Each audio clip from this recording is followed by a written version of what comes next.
So the stereo that came with the truck is this older unit. I don't even know what it is. Alpine? Yeah, it's an Alpine CD receiver, but doesn't have USB, doesn't have aux input, doesn't have Bluetooth. Like, it's just old, you know? It works okay. And the rear speakers work fine too. The ones that are in these little side panels, they work fine. They're the 2-cone Pioneer deals back there, which are decent speakers. There's actually the same ones up here. You can see them right here. This one. Now the fronts are bad. They just don't work right. I'm not sure if it's the stereo that's the problem or if it is the actual speakers that are a problem. So what I'm gonna do is I'm gonna just test it a little bit, but I'm gonna test them once I get a new head unit in here. But that's what I'm saying right now is like this stereo system is gonna get upgraded because you know I like to listen to tunes when I'm driving my hot rod work truck, and she's gonna get some Bluetooth in her so that I can just stream Pandora while I'm going down the road and all that. It's good stuff, right? So like I said, the rear speakers are fine in this thing. Front speakers are questionable. I might need to replace those.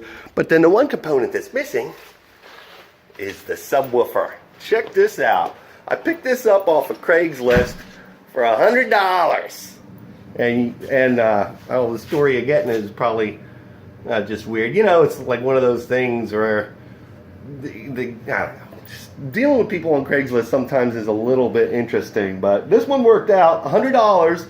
I got this is a Kicker Comp C, I think is what the model of it. It's a 10-inch subwoofer box that can fit right behind the seat for a truck. Isn't that awesome?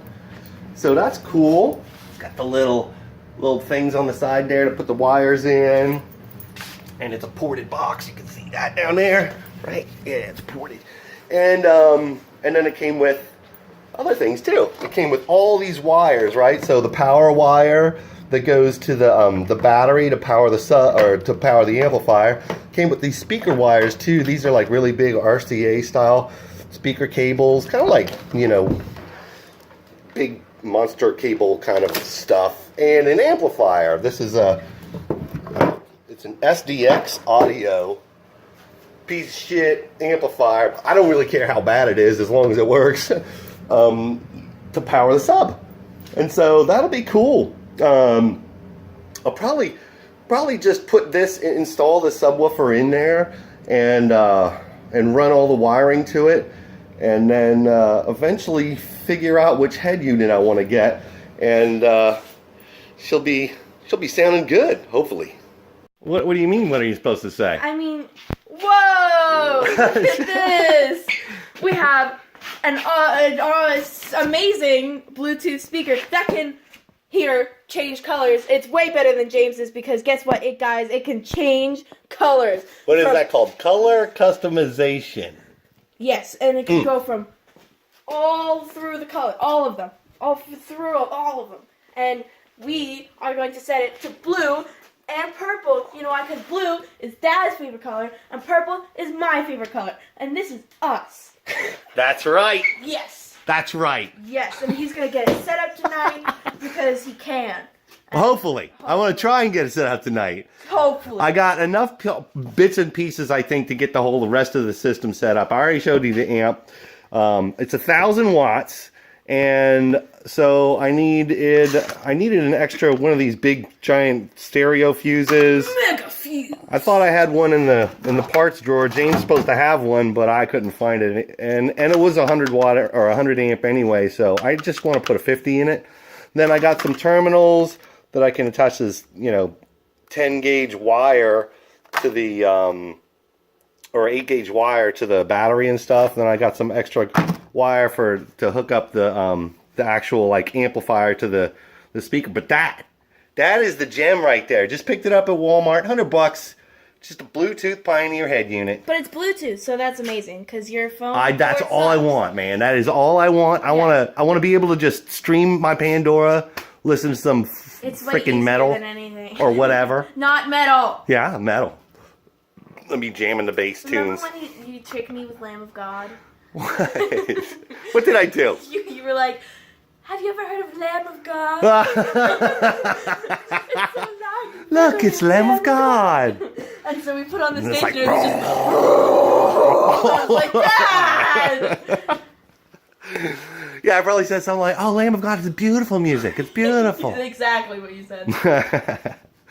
Anyway, yeah, did a little shopping and got me some stereo stuff. You like it? I do. I love I like it. the way you sold it. Pioneer. Pioneer. Look at this little beauty here. I just finished soldering and heat shrink wrapping the connections. I looked out the stereo that was in it. It was an Alpine, and actually, let me grab that connection too. It was an Alpine, so it was already an aftermarket stereo. Yeah, here it is. There's the Pioneer directions. It's all pretty good.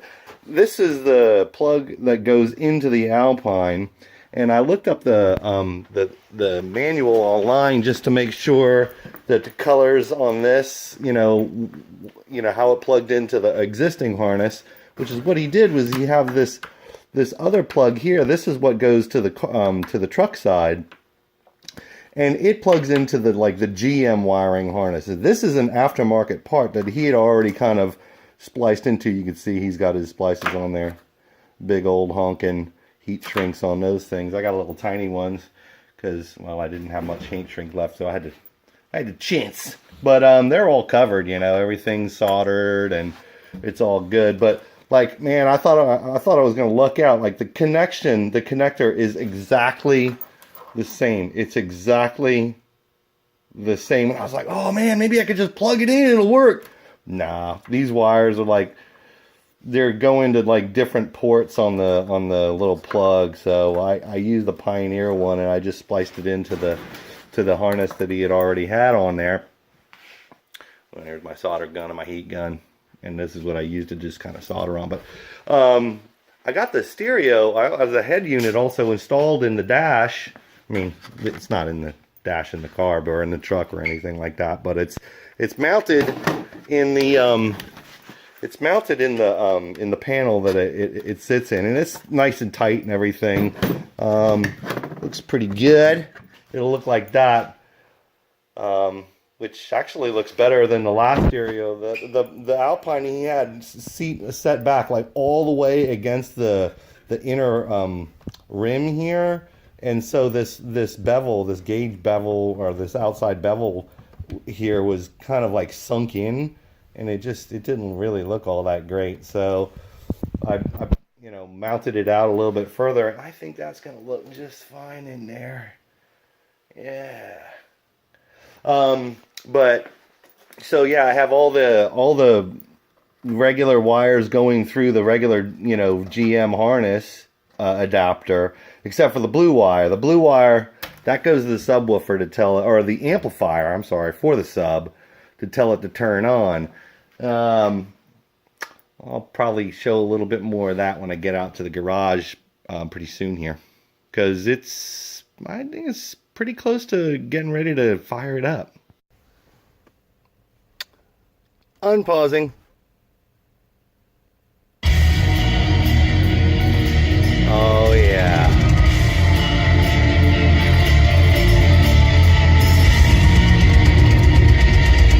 Uh-huh.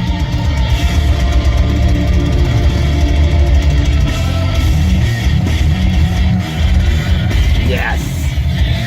Yes. That's right. It looks good. It's working. It's all set in there. Mostly, I'm gonna explain that here in a second. Oh man,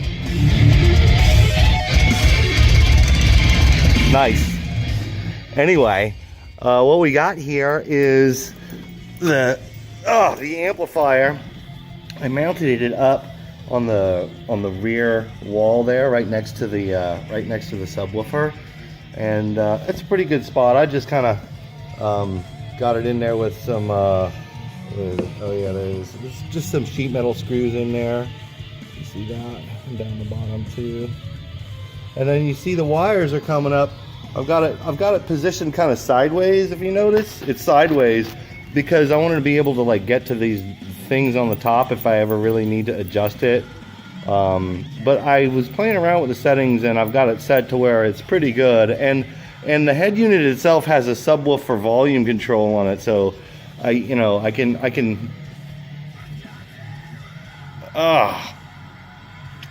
Freaking flash went out because of my battery. All right, where was I? Yeah, I mounted it back here. This is actually a couple days later. I've had this all put back together and such for a while now. It's working great. Nothing's failing on it. I've got the wires tucked in behind this B-pillar panel right here. All the plastic's back in and everything. And I've got it wired to the amp to the sub right there on those couple wires there, so it's nice short wiring. It sounds great, you know, and I'm able to make phone calls from the stereo. I actually got Bart and Ryan to take a look at the stereo while I was playing it too. They thought it sounded good. James helped me adjust the subwoofer on it, and so it sounds great. It's not like glitching at all or anything like that, and I don't know, I like it. It's good. Betsy's got a nice sound system in her now, which is sweet.